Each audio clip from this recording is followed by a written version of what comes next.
Hey Tube, we're back with Pokemon Crystal and our Flinching Move Challenge. Today's challenger is Gym Leader Sabrina in Saffron City. And of course she has Psychic type Pokemon. And in Gen 2, she's actually not horrible to battle. In Gen 1, man, she's pretty powerful with her... If you're not playing yellow, if you're playing red and blue, she has the Mr. Mime, Kadabra... Maybe 2 Kadabras and Alakazam. Does she have Jinx? She might.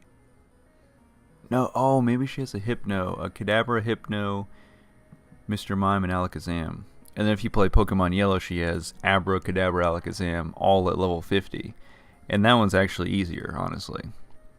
But here, we're just using our flinching moves at first. And this is actually the easiest gym to get through with our flinching moves because...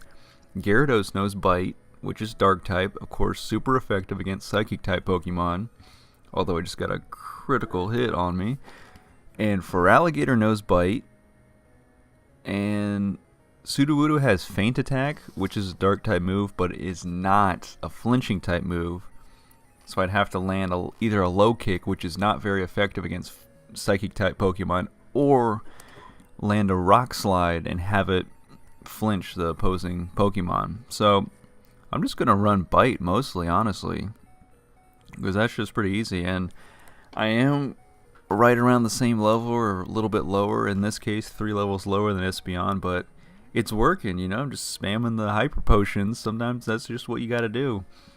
Recover, use Bite, recover, use Bite, and it's kind of annoying, but thankfully I bought like 25 hyper potions to start.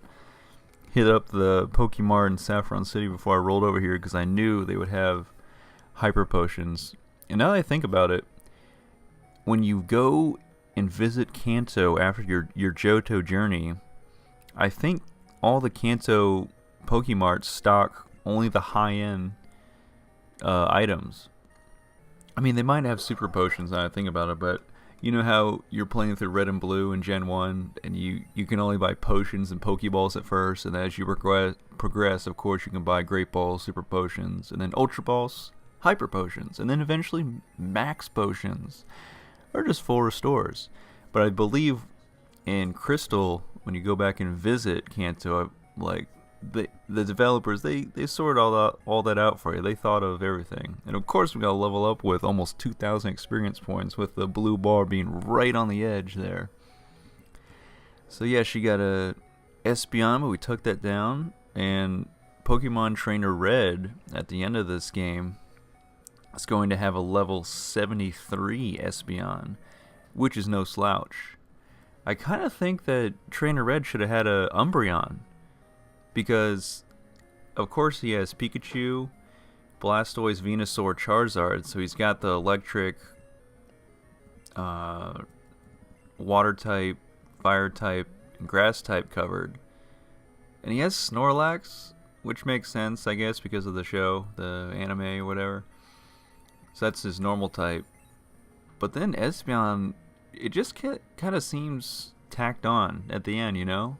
It's like, I get it, we're in Gen 2, and, you know, have a Gen 2 Pokemon, but was Espeon a big part of the anime with Ash in the show? Like, I can't remember. I didn't really watch the Johto era or run of episodes. I'm trying to think of what it's called. My friend was talking to me about My Hero Academia, and it's not each season, but each, like,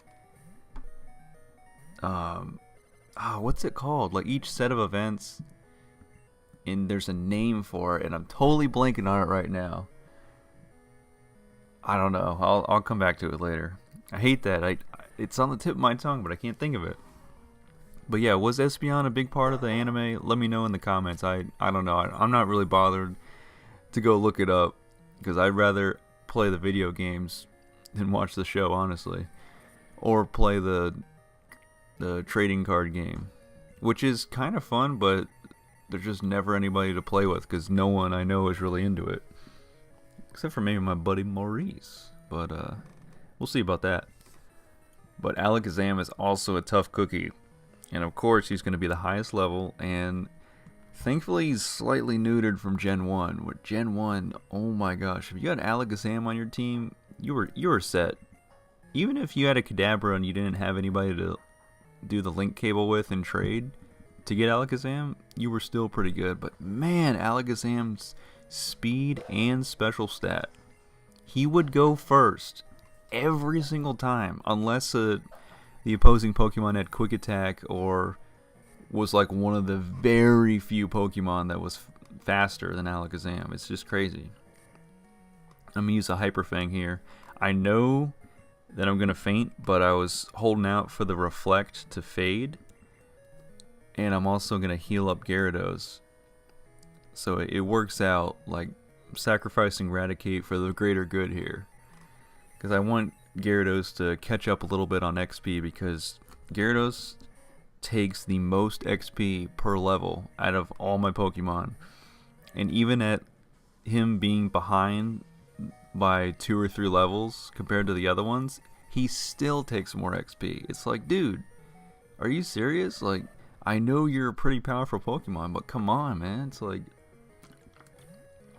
I had to grind for days out here, whereas the other Pokemon, they're level up in a jiffy, it seems like.